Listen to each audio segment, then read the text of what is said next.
Okay, so we have a DV9000 here. It has the power adapter plugged in, and it seems to be charging. We have a battery in it. So what we're going to do is take this unit, turn it on, and see what it does. We just had it dropped off. So we get lights, we get battery indicator, we get a screen right there. It appears that it's starting up.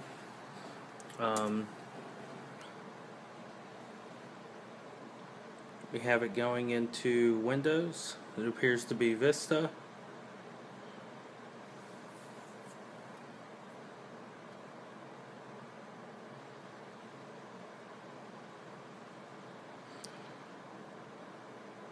So we had feared this may be a memory or reflow issue, and it appears that it looks like the system's booting up. We have wireless activity, so we have the card on, so we know that it works like that.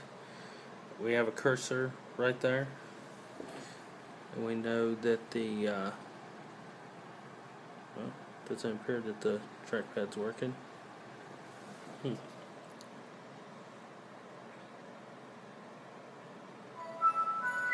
We'll have to wait and see. Imagine that, guy's name's James. So the trackpad is working, and we'll see if we can't. Of course, he's got a password on it. So what we're seeing here is the system actually starts up, and appears that it's doing what it needs to do. What we're going to have to do is, just as a precaution, we'll take it apart and reflow it, and then put it back together and see what happens. So that'll be our next step, and that'll be what we'll do.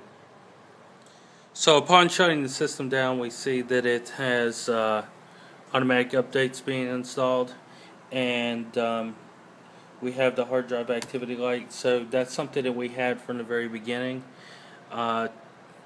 Sometimes we notice that users express that the system is locked up, or it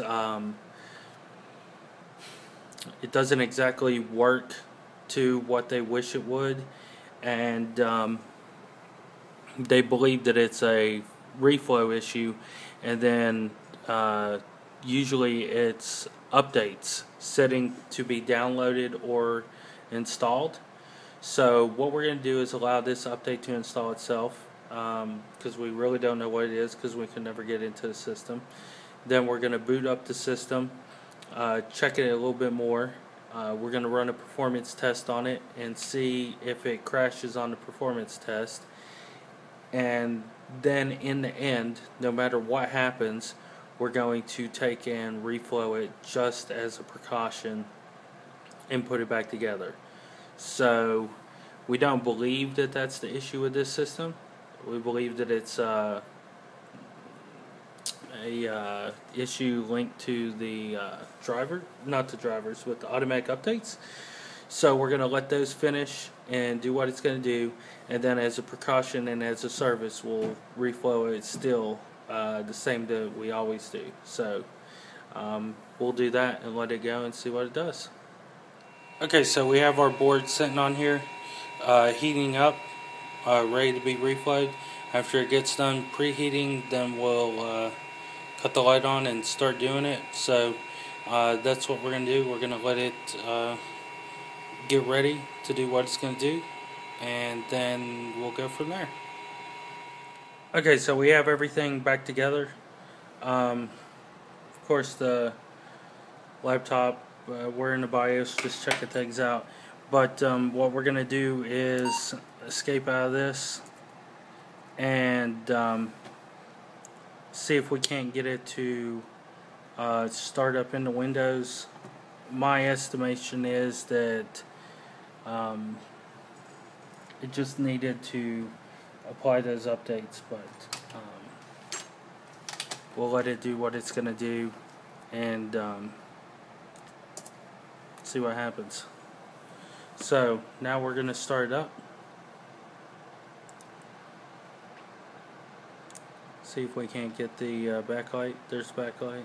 There's the BIOS.